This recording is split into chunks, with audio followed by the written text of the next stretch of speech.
Today's podcast is brought to you by Audible. Get a free audiobook download and a 30-day free trial. Go to audibletrial.com/Rushmore. Over 180,000 titles to choose from for your iPhone, Android, Kindle, or MP3 player.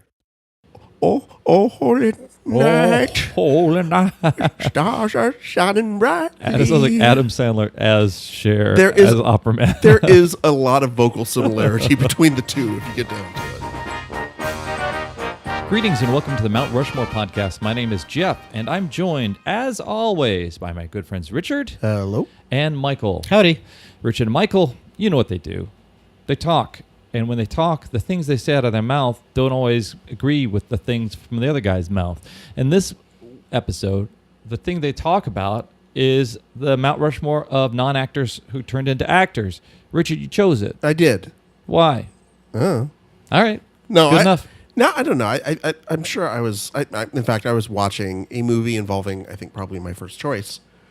And it sort of just got me thinking about the idea that I think acting is one of those professions that if you can be famous for something else and then just kind of fall into acting. Yeah, like Mr. Bob Uecker. Yeah. You know, and why Bob Uecker? I don't know. Sorry. I was trying to think what your first choice was. Also my first choice. No, it wasn't. But then you've got, however many thousands of people here in Los Angeles who would give a limb to get book a gig. Yeah. And if you're very lucky, look, it's hard to be good at any one thing. I think as we prove on this podcast on a weekly basis. But it's when you have somebody who can be well known in one field or not have training as an actor and then suddenly be really very good at it. Yeah. That's unique.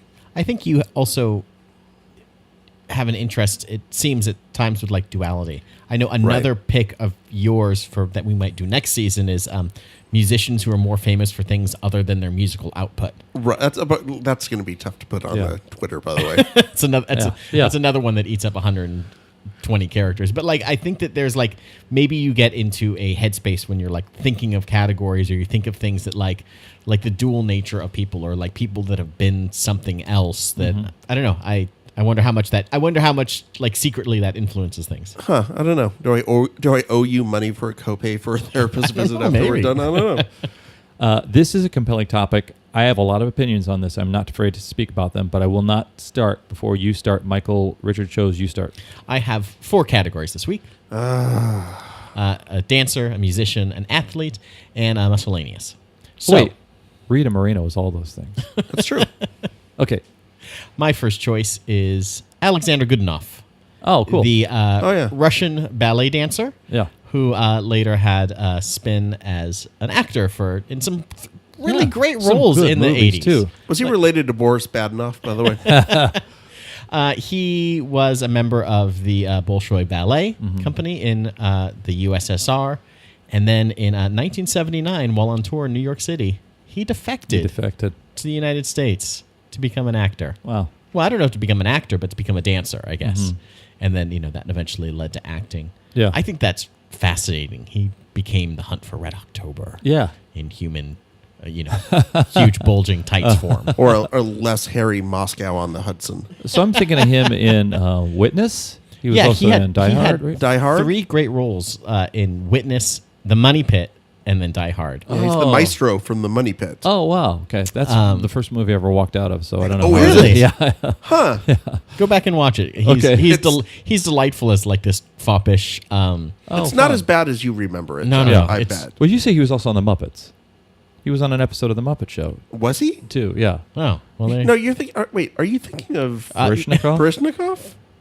Or Nureyev or something? Apparently he had a big falling out with Baryshnikov. Oh, okay. He was part of like the American... what was it? The American Ballet Theater. He got caught stuffing a little too much in his codpiece. What I liked about him is that like he played 3 very different roles in in like his 3 big movies. He had a little, smaller parts and other things, but like in Witness, he played a Amish farmer and kind of like the main rival for Harrison Ford's character.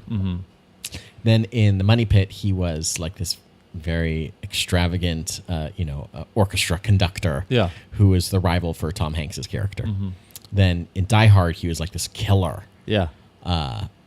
Terrorist, German. Was he German, Russian? German, I think.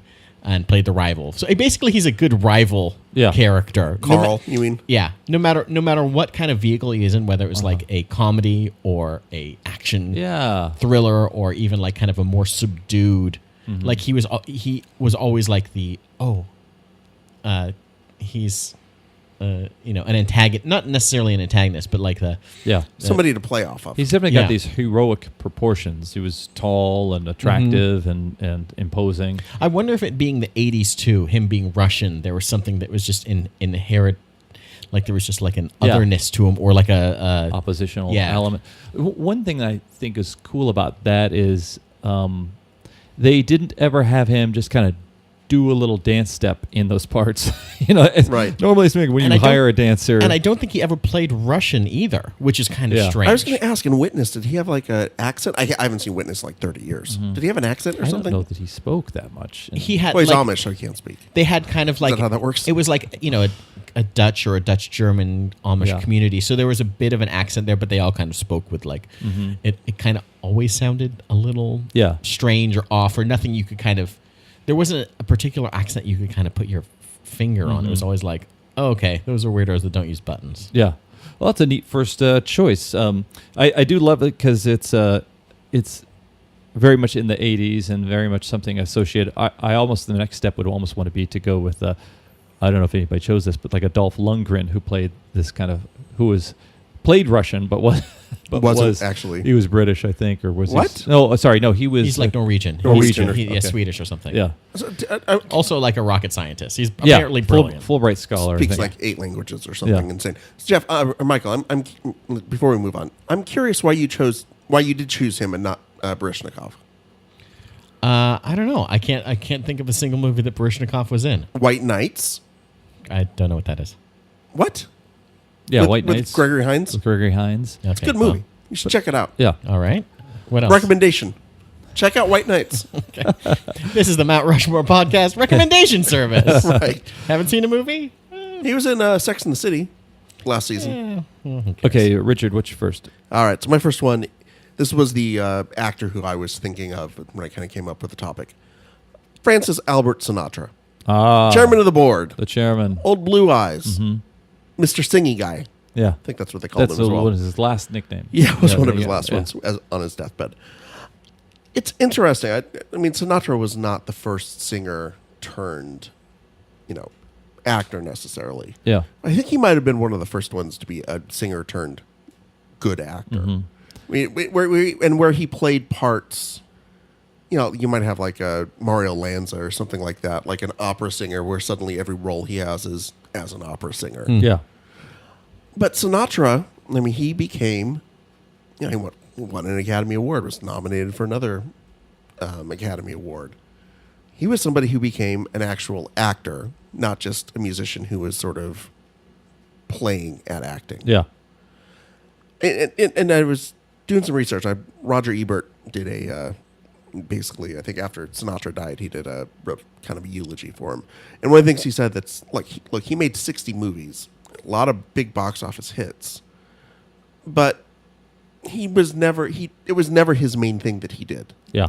Like at no point, and there's someone else on this list that I'll get to that kind of decided to make acting their main profession for a good chunk of their career.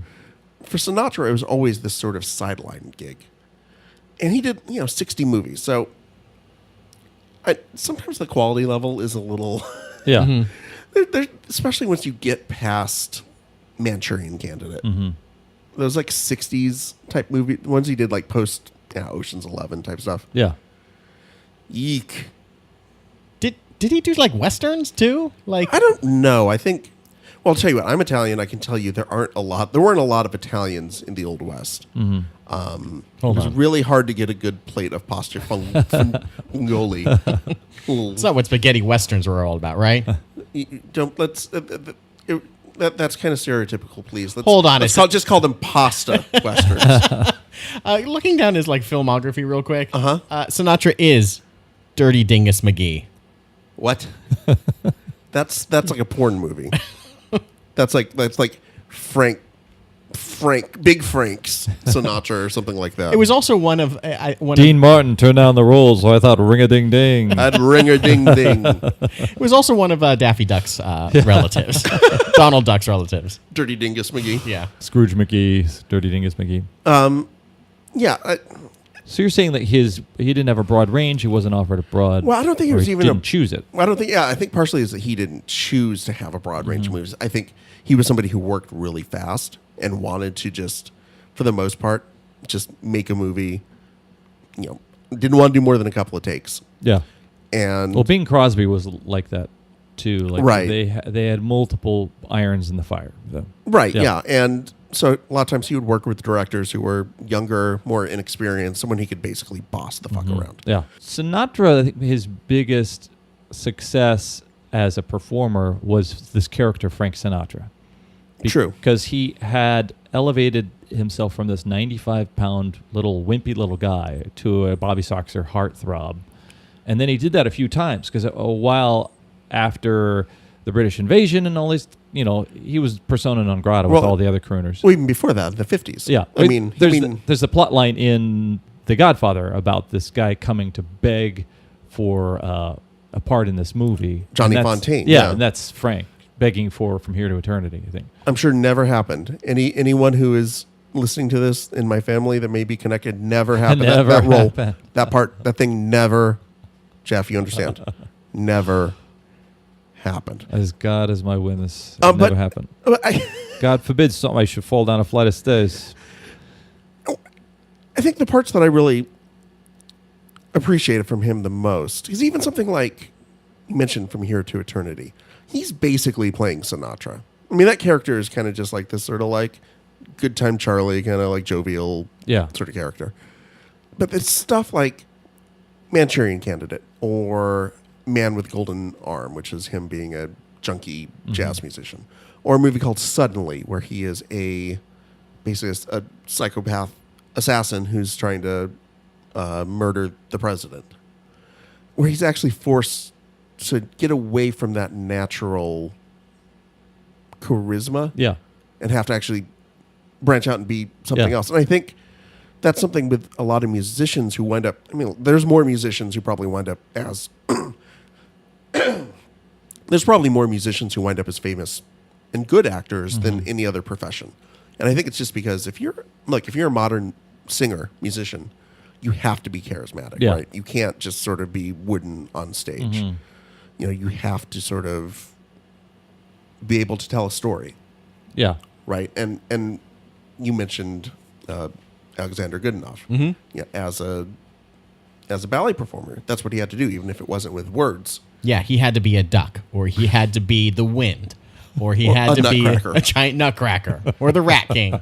I've only seen one ballet, and it's the Nutcracker, by the way, guys. I couldn't figure that out. Or Sinatra, who is, probably the greatest interpreter of lyrics in modern music history. In modern music, that's what he's doing. He's acting. He's playing the part of Sinatra, or he's playing the part of. You mentioned him playing the part of Sinatra. In this case, he's playing the part of whatever lyrics. Johnny Mercer. Is that and right? each song, or Jimmy Van Heusen, Cole Porter, and in each song, especially the song where he's forlorn, lovelorn. There's no woman in my bed. There's no beer in my cup. There's no whatever. Bullshit. There's 7 women in your bed. Right. There's 7 bottles of wine sitting in your... With 7 bottles of Johnny Walker, yeah. Okay, Michael, you're up. My second one is a musician who isn't actually a singer, but it's Carrie Brownstein. Who went on to has some really good comedy chops on Portlandia. Well, Sleater-Kinney was known for their humor. For their stand-ups. Yeah, for their humor, yeah. What's the deal with guitar picks and such? Practically Weird Al. She was a member of the band Sleater-Kinney, as Richard just mentioned, that started in 1994 with Corin Tucker and Janet Weiss. And they From Olympia. Otherwise known as the music hotbed, also the comedy hotbed of Olympia, Washington. And really, she was just like a guitar player in a band for the most part. Around 2003 or so, she met Fred Armisen at an SNL after party. and they kind of hit it off, and they started making like videos together for close to 10 years under the name Thunder Ant. I don't know where like That's so awesome. comedy teams, comedy groups Yeah. come up with their names. It's just like, it seems like, okay, grab two words, put them together. Are Yeah. they kind of divergent? Are they? That's how LA restaurants name themselves now. You take two things you can buy in a store: milk, bread, and so or salt, Drano. pork. Well, Yeah. what happened is the first, there was the run of just calling it by a single word. Yeah. So you would just go to eat at Salt, and then they're like, okay, we ran out of single words. Yeah. Now it's milk bread. No, it's milk bread. So they did these videos. It Yeah, wasn't a show. It wasn't yeah, a pilot. It was. They basically just started realizing, like, she did a little bit of writing beforehand. Mm-hmm. She was like, she did interviews, and she kind of wrote for Slate magazine a little bit. Oh, okay. And I think that she kind of discovered that she had some additional like improv comedy chops. Yeah. And some of the stuff from Thunder Ant developed into Portlandia, Mm-hmm. like the Women and Women First, Yeah. feminist bookstore owners, Yeah. and a few other things. But I think it's amazing that comedy seems to be the hardest thing, and to be a natural at it. That it's kind of amazing. Like if you just say, oh, she was just a guitarist, and then she also has this other side of her. Yeah. That is like, wow, holy moly. It's like learning, like, it's also learning when, like, a comedian is also a really good musician, Yeah. too. Fred Yeah. Armisen, for example. Yeah, he's like an incredible... Former drummer for Drummer. Jawbreaker. I think it was, yeah. I think you one point that you made that I will support wholeheartedly is that comedy being more challenging than drama. And Yes. I think because in dramas which are officially which traditionally show somebody going through a crisis, they're often sad. They're always very personal. You can always deliver a line You can a al- little slower. Yeah, people can say that's not funny, but they can't say that's not sad or that's not serious or that's not a crisis for the person. So And I think you can, almost edit someone to be okay dramatically. Yeah. Like you can work around it even if it's not the best performance. yeah, It's just because of the timing you need. I think it's harder to edit and I fix comedy. agreed. I right? read that a lot of the stuff on Portlandia is something like 90% improv. They kind Oh, of is it have really? like their bullet points for what they want to do with a scene or Yeah. whatever. And they're like, okay, let's eventually get there. But then she and Fred and all the rest of the cast are just kind of improving Yeah. through it, which is like another great talent that like not a lot of people have. I think, you watch like the Disney Channel kids like be funny on like the Disney Channel. We were recently at Children's Hospital having my son's Yeah. lip surgery, so we were sitting in like the waiting room, and like they only had Disney Channel on, and like the kids being funny, you're just like, Oh, it's so painful. Man, Yeah. You're using funny in the air quotes. Yeah. you guys are reading stuff and just like reacting with big eyes, and Yeah. I guess that's There's a Disney Channel show called Walk the Prank Ah, that my daughter had gotten into for a little bit, and it's basically like a punked type. So, yeah, basically picture a bunch of 10, 11-year-olds obnoxiously pulling pranks on quote-unquote unsuspecting people and having to improv their Yeah. way around. Oh, God. Great. Miserable. great. Improv is impressive, but like Bad improv's awful. yeah. Three camera comedies are like, okay, there's a room full of people that have worked these same jokes over and over. Yeah. It's just different. I don't know. You can't really fake improv. Yeah. Right. Richard, what is your second choice? All right, my second choice, also a musician, and again, I had wanted to not have two musicians, but there were just too many, and I couldn't see how I couldn't add Cher to the Cher. list. Yeah. Just couldn't figure. I mean, If you can turn back time, if I you could can turn back time, I could. change your selection to Bjork, so that's fine. I could, but I won't. So I was thinking about whether or not she belonged on this list, and I was actually thinking of her or Dolly Parton. And I Oh. love Dolly Parton. Dolly Parton has basically made 2 good movies in her life, and a couple of okay ones, and then a lot of crap. Uh-huh. But she's great in the crap. Yeah. Even like the crappy Lifetime Smoky Mountain Christmas type bullshit. She's fantastic. Yeah. I mean, Lee Majors as the Mountain Man may not be holding up his end of the bargain, but she's fantastic. Like, you want to watch it just because it's Dolly. Yeah. But then I started thinking about Cher, and I thought, well, she had like kind of she had a few big movies in the 80s, but didn't she have a lot of bombs in the quality, like the the hit to miss ratio was Her kind of television work, I would say, was of its time.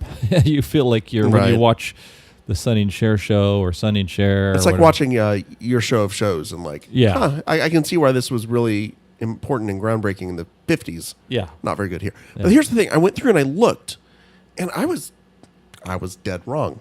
If you look at the stretch from like 82, she did her first real movie, which was Come Back with Five and Dime Jimmy Dean, which was an Altman film. Then a couple years later, she does, this is in order, so I'm not taking any of these out, like there's movies in between. Silkwood, Mask, Suspect, which is an underrated with a movie with Dennis Quaid, Witches of Eastwick, Moonstruck, Mermaids. Holy shit, that's some great movies. That's like, and there's no movies in between that. Yeah. So she only did maybe one movie every year or 2 years during that stretch, but they were all good to great movies. Yeah. I mean, you can make a case that she was probably maybe the biggest female film star for a stretch in the 90s. And she, like Will Smith, recorded a title song for each of those. Because you remember, Witches of Eastwick. Look at these witch owls. Witch owls. I'm moonstruck. Did I ever tell you? I'm a putting on a mask. Rocket Dennis, come here, boy. I'm saying that you're a suspect. Silkwood meltdown at the nuclear power plant. Meryl Streep, come here. I wish that every movie ended with like a rap song that rap song. surmised. Yeah. Somewhere in my Gmail. Yo, draft, Schindler got a list. Schindler got a list. What? Who on the list? Get on the list. I have a really good song for Minority Report. Do you? Yeah, it's awesome. Who is rapping? Is it Will Smith rapping on it? No, it's Tom Cruise. Cruise. Yeah, the lead has to sing it as well. Oh, sorry. Okay. Is that by law? Yeah. So but point made. and I think she was smart in that in that stretch, she only worked with like really top quality directors. Yeah. Mike Nichols, Peter Bogdanovich, Peter Yates, who did Bullet and Breaking Away. George Miller did Witches of Eastwick, which I had totally forgotten. It's not exactly a movie I associate with the guy from Mad Max. Yeah. But there we are. Moonstruck's Norman Jewison. Even Mermaids, Richard Benjamin, who is a quality comedy hand. So she was really smart when she was trying to develop her career. I think that she just did really quality work. Yeah. Problem is, after Moonstruck, she got so paranoid about the quality work she was doing that she just turned down parts left and right. Like she turned down Thelma and Louise. Oh wow. I think she was offered the Susan Sarandon part, I believe it was. She turned down War of the Roses. Wow. The part that went to Kathleen Turner. And then she got sick. She got you guys remember she had like Epstein-Barr virus, like the late 80s. So she like basically was fatigued and can only do music or film and can concentrate on both. Oh. So then she decided, well, I need a way to make money. So I'll do these infomercials. Nobody will see these things. And those goddamn things ran for 10 years. Yeah. And it made her like $10 million, but also probably cost her the credibility she had built up through, a decade of really quality film acting work. Yeah. And that's like kind of the break point where she hasn't done anything. I mean, no offense to the burlesque fans out there. Oh yeah. The burlesque heads. The burlesque heads, Yeah. I think what they're called. The Leskies. The Leskies, yeah. No offense to you guys, but she hasn't done anything quality since then. And it's interesting to me with her. I almost didn't put her on here because she did actually come to LA to become an actress first. Oh. But then she kind of fell into music because she started hanging out with Sonny Bono, who was like Phil Spector's right-hand man. Yeah. So she kind of fell in with him, wound up singing backup on Be My Baby and You've really? Lost That Loving Feeling. So she was like a backup singer for a lot of those Phil Spector songs. And then her and Sonny obviously wound up becoming Sonny and Cher and doing all this stuff. So she's almost like this weird thing where she starts off wanting to be an actress and then falls into music and then is able to get back into acting at this point 20 years into her career. And for like a stretch of her career, that's what she's known known for. And then she goes back to music and then continues to have hits after that. It's a weird career. Well, Richard and has impressive. shown his cards as the editor of the Cher Wikipedia, which is that is fat. I guess sometimes I do wonder how much was Cher really a singer versus a superstar in her. If you think if you hear "I Got You, Babe" or some of the early Sonny and Cher songs, it's not like she has a range of like a Leslie Gore or Diana Ross or something like that, or was she just more the range of an Al Gore? An Al Gore versus I got you. I can't do an Al Gore. What am I doing? I can't do an Al Gore. What the fuck? I don't know. No, I don't know. She was a superstar. She was a superstar. I think she was somebody whose voice was unique. Yeah. She's somebody who could do rock, could do disco, could do ballads. So I think was able to adapt to changes in styles. Okay, duders, we're halfway through our podcast, and this is usually the time where we beg you to download, rate, and review our podcast. But no, I'm going to tell you to go to Audible. Audible is awesome, and they're offering a free audiobook download with a free 30-day trial to give who? To give you the opportunity to check out their service. You know, Audible is where you could find Ice, a memoir of gangster life and redemption from South Central to Hollywood by Douglas Century. But this is, of course, about Ice-T, musician turned actor. And I think you're going to like that book because I'm going to check that out. And if he were to read it, that would be so amazing. It would be like a Law and Order, like reading what the perp does. Okay, so so go to Audible. If not for this book, check out the 180,000 other titles that they have. To download your free audiobook today, go to audibletrial.com/Rushmore. Let me repeat that so you can grab your pen. audibletrial.com/Rushmore for your free audiobook.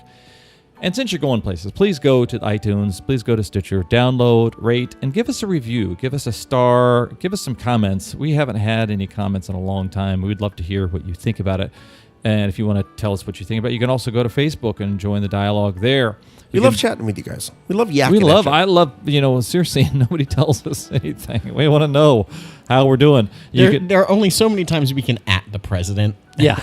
And be angry with him. Let's interact with you. Yeah, let's interact with you. Let's be angry with you. On the Twitter, like they're saying, and on the Instagram. So get the conversation with us. And we is back. Who is next? Michael is next. You know, as Marge Simpson once said, "Watch out for the Shaq attack." Oh, I told you to watch out. There are some people. Did we just walk into like a wacky morning show or something? Right. Michael's got his own soundboard now. When did this happen? There are some people like Cher who can do everything because of their superstardom. Mm-hmm. Then there are those who really just shouldn't have. And my third is Why are you staring athlete. right at me? My third is an athlete. Oh, shit. Oh, my God. Jeff Hopkins. Oh, God. I've seen him play kickball. My third is superstar NBA center, Shaquille Shaq. Did you know that Shaq is his middle name? Huh. Yeah. Shaquille Shaq. Oh, is O'Neal. it? Oh, I thought you were making a joke. No, it's officially Shaquille. No, I'm kidding, of course. Yeah, the idiot. Shaquille O'Neal, who,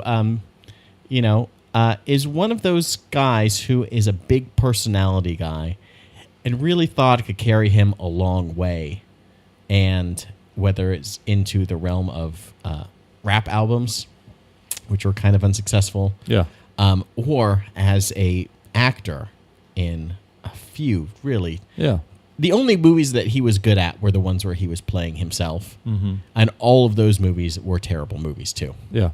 But he starred in his three big movies that I guess he was in. The trifecta. Yes. If you're there and you want to watch the Holy Trilogy. The French Lieutenant's Woman. Cocoon. I think he played Don Amici. Blue Chips, Kazam, and Steel. And I think that he thought that Blue Chips you can be kind of forgiven for, where he played basically a brand new basketball player. Yeah. His character's name was Neon Bordeaux, which is just like a writer's so wet stupid. dream Yeah. of a name. Yeah. That's so stupid. And then he went on to play a genie in, just like a goofy kids movie, which, okay. No, you're thinking of the one with Sinbad. Kazam. That is like a trope now.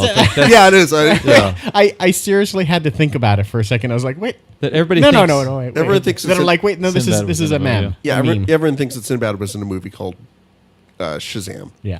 Okay. But they all have it mixed up in their head with Shaq doing Kazam. That's the joke. institutionalized racism. Okay. Yeah. And the third one that he thought was going to be a huge role, or a huge movie, was Steel, where he played, a DC Comics superhero. Uh-huh. And it was as bad as like the 1990s Flash show. the bad Fantastic Four movie. Or like Spawn. Like there were, like before, like Spider-Man kind of hit it big, and X-Men in like 1999, 2000.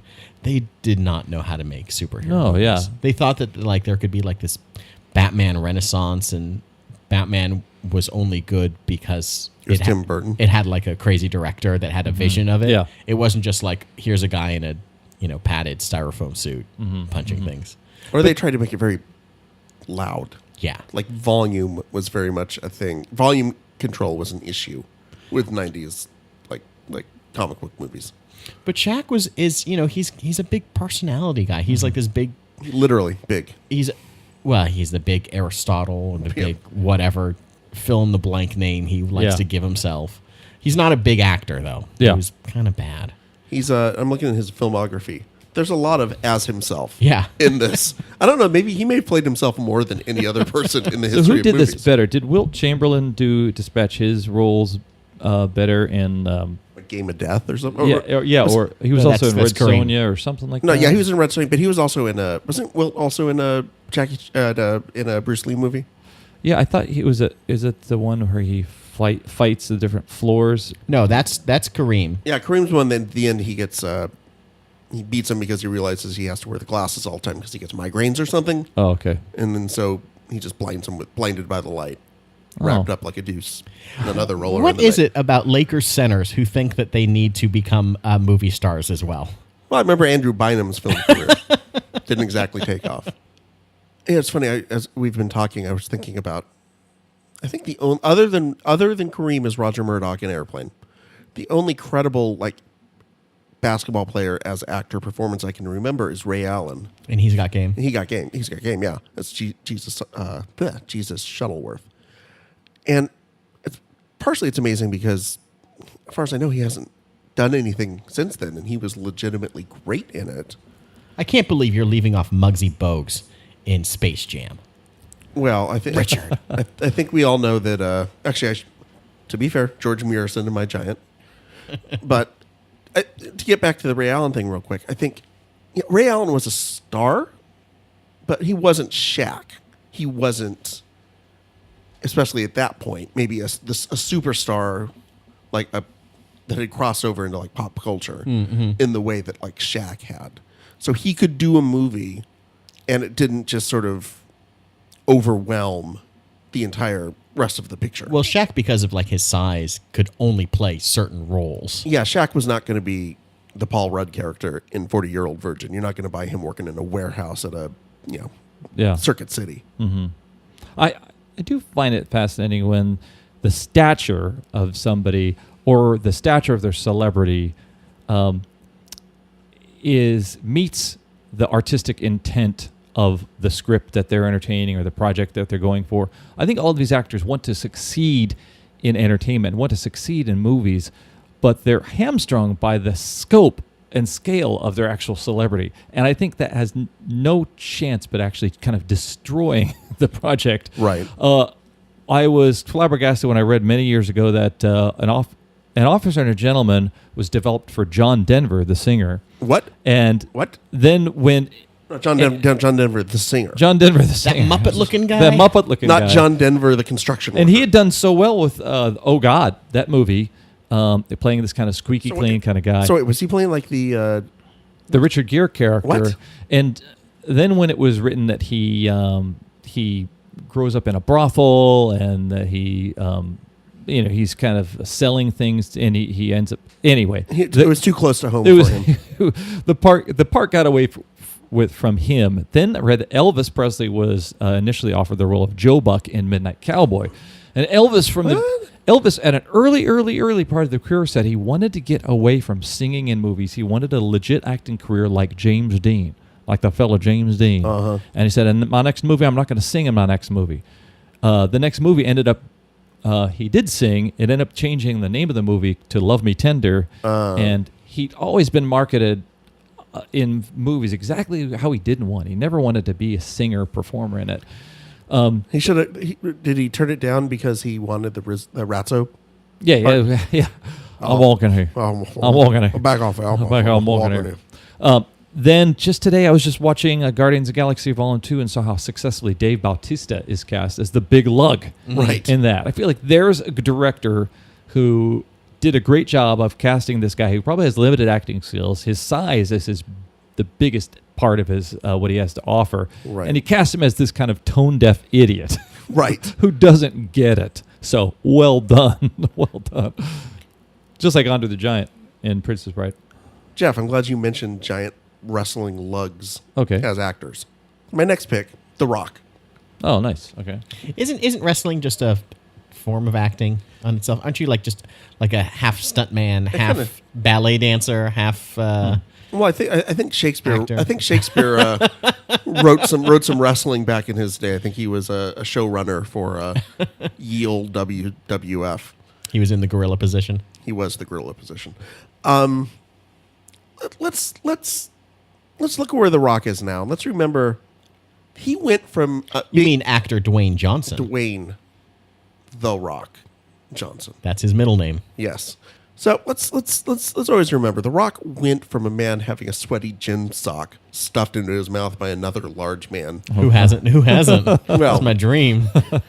on a regular basis, on the regs, to the world's biggest movie star in like 3-5 years. I mean, his arc as an actor and as a phenomenon was I can't think of anyone else. I mean, there have been, to your point, Michael, in fairness, wrestling is performance, and it is almost like we talked about with Sinatra.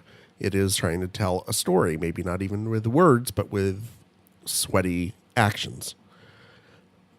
And so there have been a lot of, there have been wrestlers who have had acting careers or roles, whether it's, Jesse Ventura or Roddy Piper or Hogan tried it. Sure. First bell. Sure thing. Uh-huh. I said he tried it. He tried it, yeah. He was, Didn't say he was good at it. well, I mean, are you knocking Mr. Nanny? Please. But for whatever reason, The Rock was the one who he got it. Yeah. Right? And he's the one who just There's definitely something different Something about about him, him.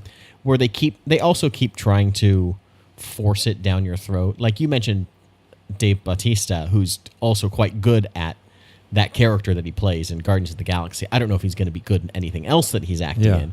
But WWE keeps making these like movies like where they're trying to stuff John Cena into, or what's the other guy? Who's the Miz? The Miz. Was it The Miz? Or there's Randy Orton. They keep trying to stuff these guys that are good as wrestlers and good as acting in that role into these other like action star roles. Yeah. And like, let's not forget The Rock somehow battled through making terrible movies and being in terrible roles. And somehow it's like he survived the Scorpion King, and then he survived like the first 3 or 4 movies, which are just kind of like he got through it because of he was a wrestler, to the point where he's now, a charming, charismatic, huge gorilla of a man, but also funny and decently good as a dramatic actor too, I guess. I don't know. Well, and I think part of the issue is that that wrestlers are often very funny. Like, it turns out John Cena as an action star, not that, I would say believable, but just not that kind of great. But he's really funny. And he can do comedy, like with Trainwreck or stuff he's done on SNL. He's a natural comedian. And a lot of actors have that kind of, or a lot of wrestlers have that kind of natural comedy. But because they're these giant, gods among men, physically, that they kind of get put into these roles of these physical kind of action hero type stuff. I think that's something that The Rock was smart about, was that he didn't just do those type of roles early in his career. Yeah, he had like the Scorpion King, Mummy type stuff. But then he had like The Rundown, which is another pro tip, really good movie, him and Sean William Scott. It was kind of a buddy action comedy thing. He did something like Southland Tales, which I don't think was very good, but it was like this kind of experimental. Walking Tall had some drama to it. And he was in Be Cool, which was the Get Shorty sequel, which I don't think was very well received, but I remember him being like singled out as a highlight. Like he was kind of like this comedic role I think he was like a bodyguard type who was also gay, but also wanted to be a country western singer. Yeah. So Country Western's coming back into this thing again. I don't know if he's ever played a cowboy though. But again, and he's somebody that, from a physical standpoint, shouldn't be able to play a lot of characters he can't play because he's just never. You're not going to believe him. But I think he's been able to still have an almost everyman quality for being somebody who is like 6'3" and 250 pounds and like has a bicep that's bigger than my whole entire body. Mm-hmm. Look, he's like the perfect goddamned action star, right? I mean, like you almost couldn't in a lab create a better action star than Dwayne Johnson. He's like Tom Cruise, except without all the Scientology like baggage bullshit, and he runs just as well as Tom Cruise, which is important. But you just like in terms of charisma, in terms of being able to be credible in the action scenes, obviously, but also being able to bring comedy to it, bring a little bit enough dramatic range when he needs it. You couldn't create a better action star. Yeah. Michael. My last one is the guy that was like the proto The Rock, which is Arnold Schwarzenegger. Oh, that's a good one. I almost had that. Yeah, it's good. Where he kind of paved the way for what The Rock could become. I think The Rock is a better actor in general than Arnold. I don't know if he's necessarily as funny as him, but he basically, like before Arnold burst onto the scene after he was, a world-class, he was the best, the champion, successful. Yeah, most successful bodybuilder from 1965 until he retired in 1980. He was Mr. Olympia 5 times in a row, and he was Mr. Universe. Wait, Mr. Olympia, did he know Carrie Brownstein? Ah. They together? That's a nice callback. This guy. Look at that guy. Yeah, bringing it all the way around. Here's the thing. There wasn't anyone that looked like Arnold Schwarzenegger in the movies. There weren't movies that were about these overly muscled men. Well, there were, but you had to go like in the underground to buy them. And not that I know anything about that, but he broke through in a way that no one else really had. Yeah. He was the first like action movie star. Well, I mean, there was like Lou Ferrigno, but he was playing he was just playing a monster, or like it was like Steve Reeves, like a bodybuilder type. I'm hearing what you're saying. He did not play mythological characters or monsters. Although the first Conan, right? Well, the first one was Hercules in New York. Hercules in New York, where all of his dialogue was dubbed. Due to his charm, he was able to play everyman, like in the Twins. Mars, Twins, or like I think we saw beyond his body type. Yeah. Well, I think he's interesting because really the first time most people really knew about him wasn't in a dramatic film, but it was in a documentary, Pumping Iron. Yeah. Which I know you've watched before and seen. And of course. Yeah. And so like really he kind of almost was able to create a persona for himself through that, a kind of a gateway into who he was before he actually started acting. And I just wonder if that made it easier for him because people saw him as this very charismatic, like, rock star type guy, almost like The Rock in some ways. I do think of a role like Conan as being a prototypical muscle man role like Steve Reeves would have done, but then Terminator is a little bit different than that. And so playing that bad guy and playing a robot or whatever got him into the door into sci-fi and stuff. It's funny that we mentioned like Shaq playing these roles where he couldn't play anything else, and Arnold was somehow able to maneuver around them. He did play these giant roles where he was, Conan the Barbarian or Conan the Destroyer, where like for that character you had to look like Arnold. Yeah. He's basically playing He-Man. But then he could also somehow finagle himself into a kindergarten cop role. Yeah. And I think we joked about it on another podcast where he just kind of, with one line of dialogue, right away his accent. And I'm allergic to spinach. It makes me swell. Oh, okay. Let's move on. Right. Glad to have you on the force, Mackenzie.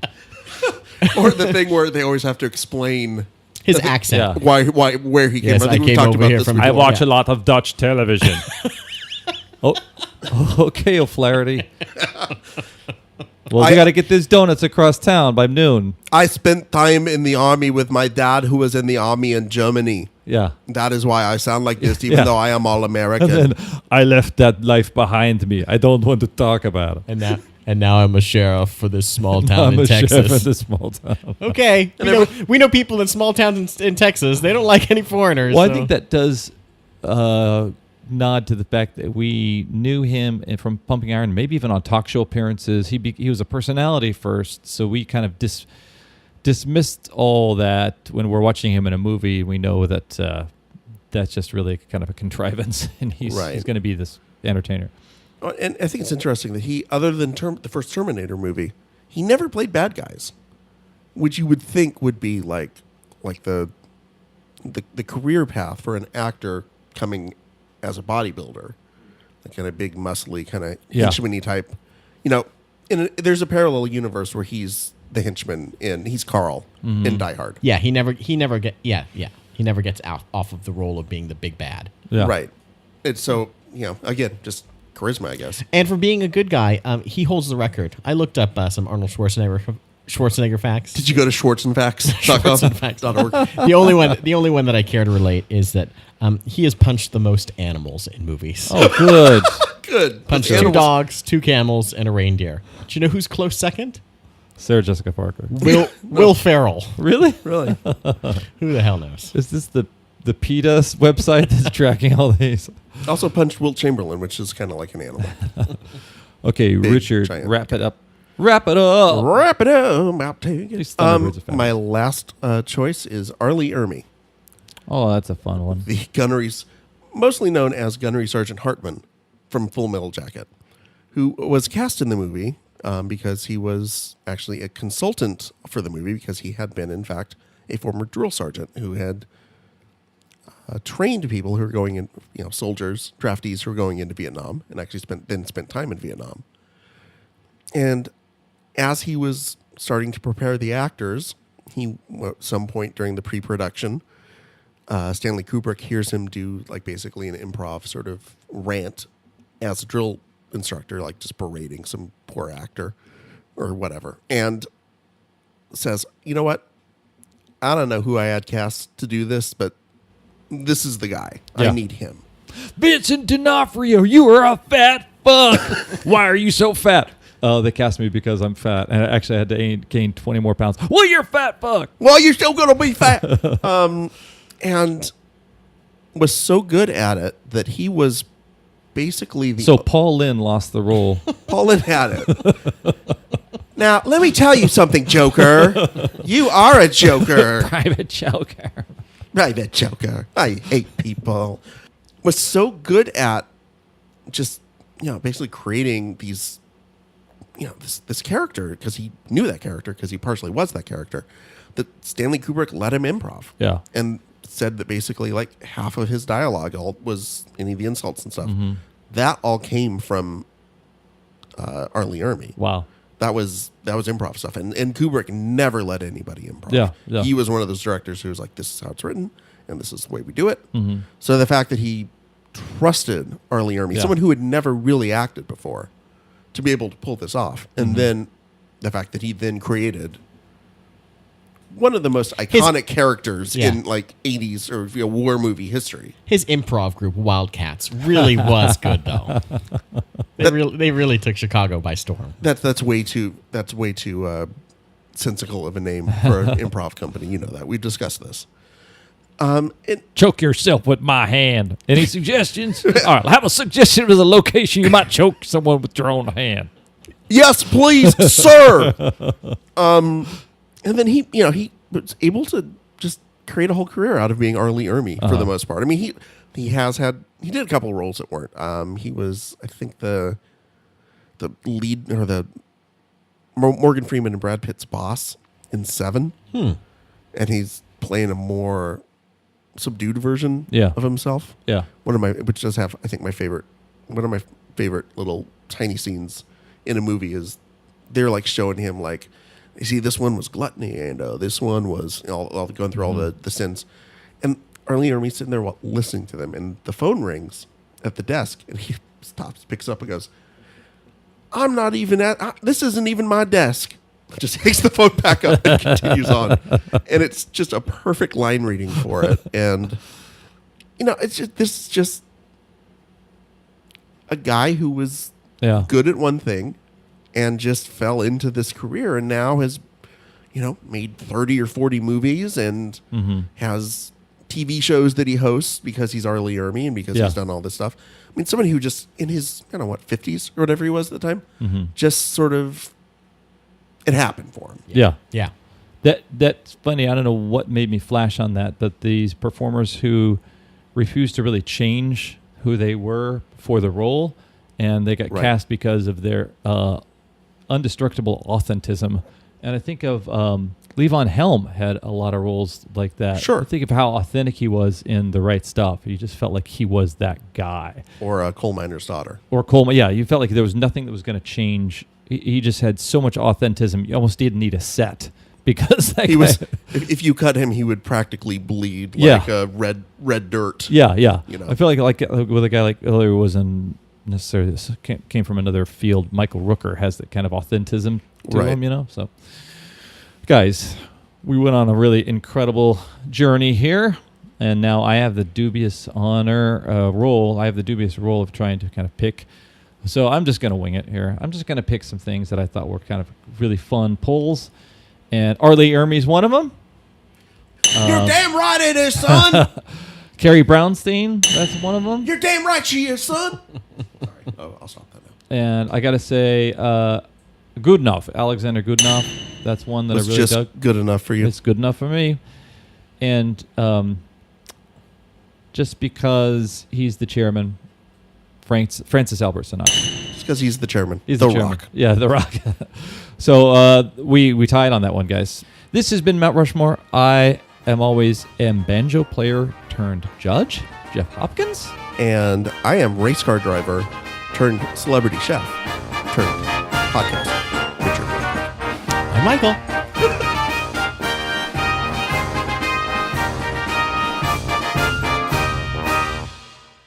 In the year of our Lord, 2054, crime had become an awful chore. So some science guys hatched up a plan and put the power back with the man. They used the brains of these three precogs, two guys with a chick who floated like logs. In the temple, they used their mind and created the murderer catching department pre-crime. These guys, they were so successful they caught everyone. God, that doesn't... That's good. That's fucking good, man. Minority Report. Oh, Cool J does that, right? I didn't get to the like part where I mentioned Red Ball.